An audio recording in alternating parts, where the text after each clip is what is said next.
1.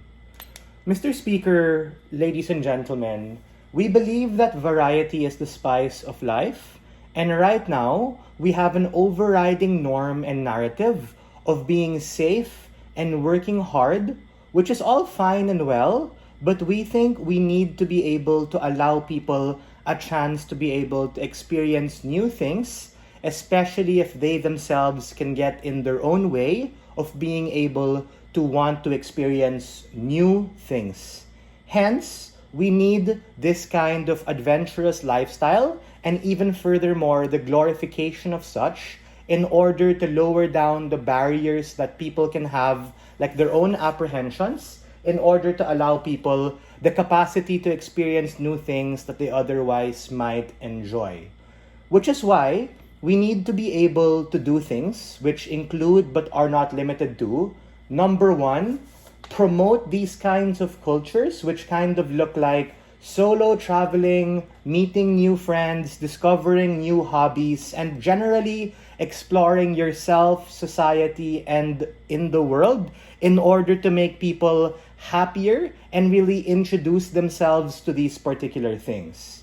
This particularly looks like the proliferation of different apps and communities and things on social media that allow you to do these things in a cheaper, faster, and safer way.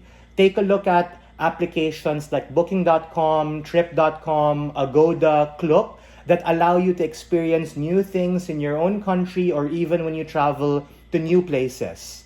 Part and parcel of these applications are also communities to be able to meet and people to be able to join in your exploration and pursuit outside your mutual comfort zones in order to allow you to do these things.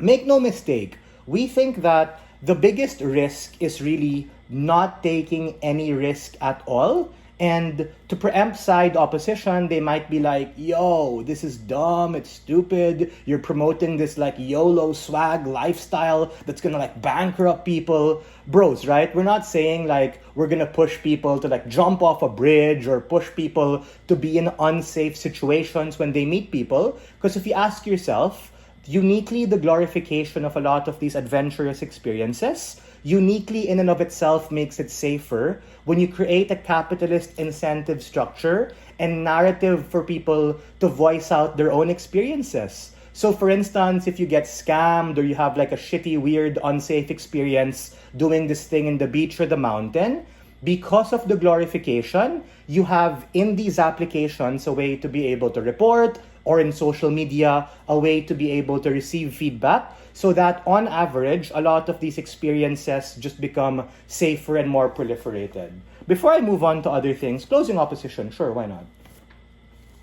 Traveling has been something that is fun over generations and times. You need to explain to us, what does this narrative look like and why is this unique to pushing people to go ahead and travel? Yeah, like what I said, right? Being able to like do certain sports or explore certain activities, other than just literally traveling, being able to allow a depth to that so that when you're traveling for casual things or for work, you actually have a way to like have more fun, right? Be able to do these other activities or meet other kinds of people. We're even willing to like extend this debate to make it even like better and more fun, to say that we're completely fine to be able to talk about things like having consensual, casual, and safe sex or whatever you might think, because we understand that people exist in a spectrum. Some people who are like on the left side might be a bit more liberal. Those on the right side are more conservative. We want to be able to expand the Overton window and range of people's belief systems,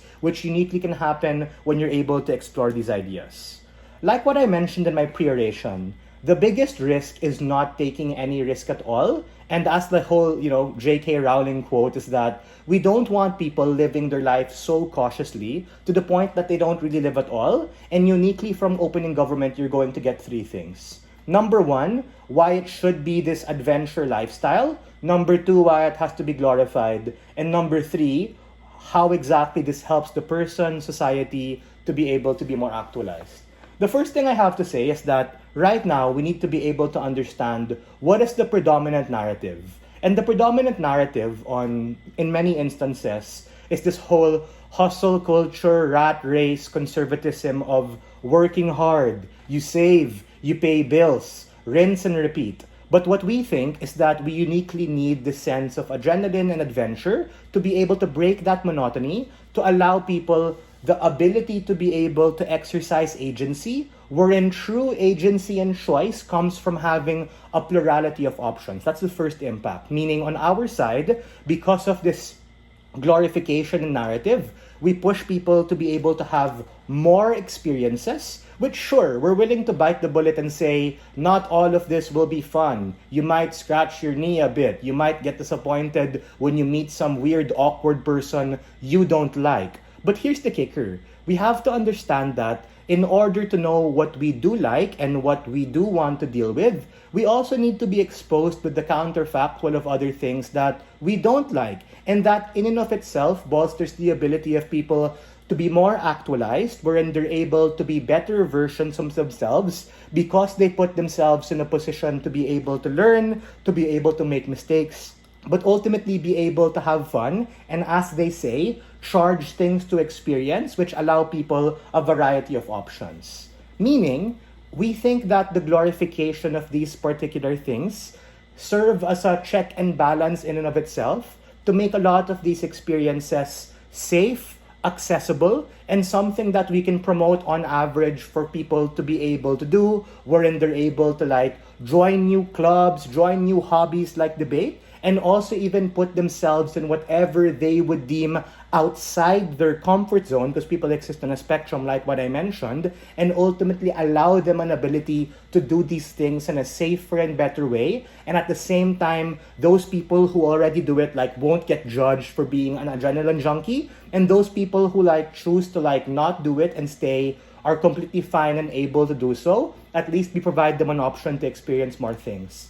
For all of these reasons, we are very proud to open this debate and stand on side proposition.